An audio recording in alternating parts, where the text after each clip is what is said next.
अब मैं आपको तुलसी जी की कहानी सुनाऊंगी। कार्तिक के महीने में औरतें तुलसी सींचने जाती थी।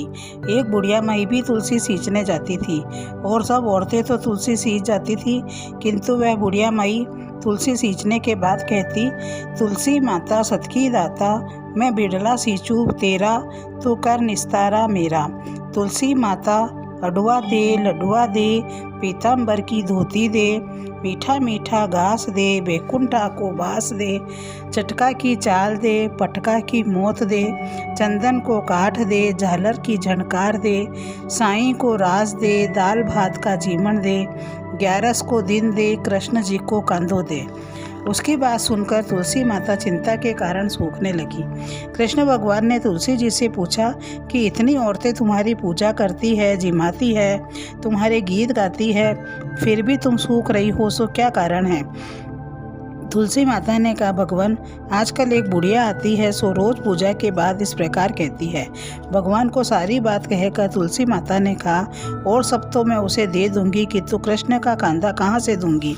भगवान कृष्ण ने कहा, जब वह मरेगी तब उसे कृष्ण का कांधा भी मिल जाएगा, तुम चिंता मत करो। थोड़े दिन बाद बुढ़िया मर गई। जब लोग उसकी अर्थी उठाने लगे तो वह इतनी भारी हो गई कि किसी से नहीं उठी। तब भगवान एक बूढ़े ब्राह्मण का वेश बनाकर वहां आए और पूछने लगे कि क्या बात है, ये भीड़ क्यों हो रही है?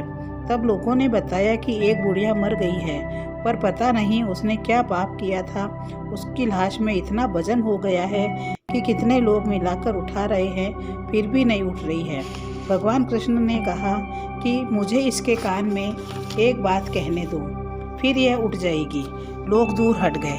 भगवान ने बुढ़िया के कान में कहा कि बुढ़िया माई, तू बिड़ला सींचा मेरा, मैं करूँ निस्तारा तेरा।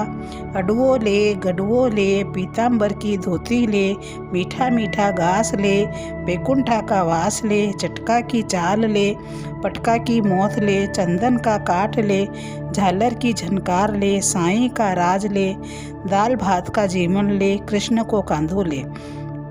इतना सुनते ही बुढ़िया हल्की हो गई। कृष्ण भगवान कंधा देकर उसे ले गए और बुढ़िया की मुक्ति हो गई।